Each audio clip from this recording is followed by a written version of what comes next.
Varma script మొత్తం విని ఏంటి ఇన్ని జోకులు ఉన్నాయి అన్నాడు. మరి కాలేజీ అట్మాస్ఫియర్లో జోకులు ఉంటాయి, ఒక్క జోక్ కూడా ఉండడానికి వీల్లేదు. ఉండకుండా వద్దు జోకు అనేది ఉండదు ఆ సినిమాలో. మరి what I told and what that you have return sir, you have given me the basic, I have developed. No, I don't want a single joke. ఇది ఆడే సినిమానే, గొప్ప సినిమా. అది మొత్తం తీసేసి మామూలుగా ఇష్టమనిసి ఏంటన్నా ఇంక సినిమా ఏముంటుంది. ఇక ఆ సినిమా యూనిట్ అంతా గోపాలరెడ్డి గారితో సహా వచ్చి ఇట్లా ఒక్కడే నమ్మాడు వర్మని, నాగార్జున. ఎక్కడి ఎవరికి నమ్మకం లేదు. సరే రాసేసి అయిపోయింది. ఈ రాసిన స్క్రిప్ట్ని నేను అప్పుడు మెడ్రాస్లో ఉంటున్నాను, చెన్నై. పొద్దున్న సడన్గా నాకు మార్నింగ్ ఫ్లైట్కి రమ్మాలి. నేను యాక్చువల్గా స్క్రిప్ట్ అంతా అయిపోయి రీరైట్ చేసి ఆయన కావాల్సినట్టు అది ఆయన చేతికి ఇచ్చి ఆడాలి. ఈలోగా నాకు మార్నింగ్ ఫ్లైట్కి రమ్మన్నారు. కమ్యూనికేషన్ అప్పుడు సెల్లు గొడవ కాదు కదా, ఫోన్లు. నేను నా మిత్రుడు ఒకడు సివిఎల్ నరసింహారావు అని నటుడు, చిన్ననాటి వాడు, అడ్వకేట్. వాడికి కవర్లో పెట్టి ఇచ్చి నువ్వు అన్నపూర్ణ స్టూడియోస్లో ఇచ్చానని చెప్పి ఇచ్చేరా నువ్వు. వర్షం, వర్షం. సరే నేను ఇచ్చేస్తానులే రేపు అన్నాడు. నేను మార్నింగ్ ఫ్లైట్కి వెళ్ళిపోయా. వీడు మర్నాడు తీసుకెళ్ళి కారులో వెళ్ళి ఇచ్చేసాడు. అంతే. మళ్ళీ నాకు ఫోన్ లేదు. బాగుందేమో మళ్ళీ ఫోన్ ఎందుకు అనుకున్నాను. అంత అయిపోతుందిలే కదా, బాగుంది, నచ్చి ఉంటుంది. సినిమా షెడ్యూల్ ప్రారంభం శివ ఢేంగ్ అని చేయింతో ఒక పెద్ద బోర్డు, నా పేరు లేదు.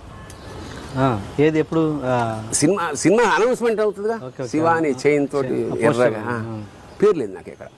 నేను నాకు కొంచెం ఇదేంటి ఇంత కష్టపడి రాసి, నిజానికి కష్టపడి అనేది అది నేను ఆ క్రెడిట్ నేను తీసుకోకూడదు. నేను కాదు, వర్మతో సినిమా చేసిన ఎవడు ఏ క్రెడిట్ తీసుకోవడానికి లేదు, అన్నీ హాయి చెప్తాడు.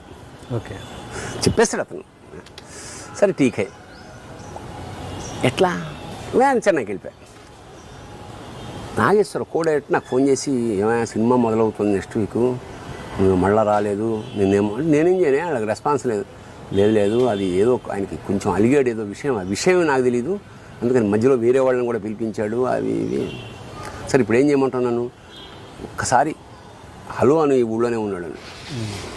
నేనండం ఏంటే, నేను నా పని నేను చేసాను కదండి, అవన్నీ ఎందుకు ఇండస్ట్రీలో ఉంటూ. అను పెద్ద డైరెక్టరు, అతను ఫస్ట్ టైం అంటే పెద్ద డైరెక్టర్ అవుతే అట్లా ఆ టైపు, పెద్ద కంపెనీ కదా. సార్ తప్పేమని ఫోన్ చేశాను, ఎత్తాడు. భరణి ఏంటి చాలా రోజుల తర్వాత, అది నేను అనాల్సింది మీరు అన్నారేంటి.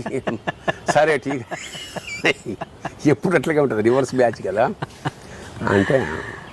అంటే అవన్నీ గుర్తుండ, అవి ఇవి కూడా గుర్తుండవు అతనికి, అది గమ్మత్తు.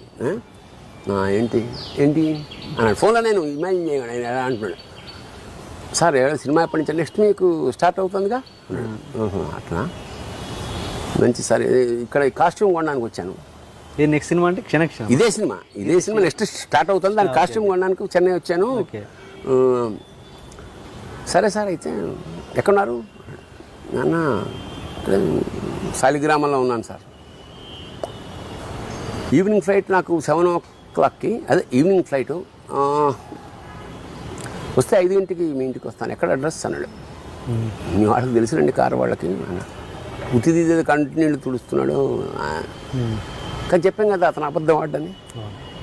కట్ చేస్తే 5 గంటలకి కారు ఉంది ఇంట్లో. మా ఆవిడేమో పూరికి వెళ్ళింది, లేదు ఒక్కడనే. నాకు అప్పుడు అసిస్టెంట్ కూడా లేరు అనుకుంటా, అప్పుడు లేడు. వచ్చాడు, టీ కావాలే, నేనే పెడతాను, నాకు మంచి, నేనే వెరీ గుడ్ కుక్. చాయ్ పెట్టి అక్కడ కూర్చున్నాడు, ఇక్కడ కూర్చోడు. ఏంటి సార్ అదే భరణి నేను తీసేసాను నీకు తెలుసా అన్నాడు. అవును సార్, సంతోషించాను.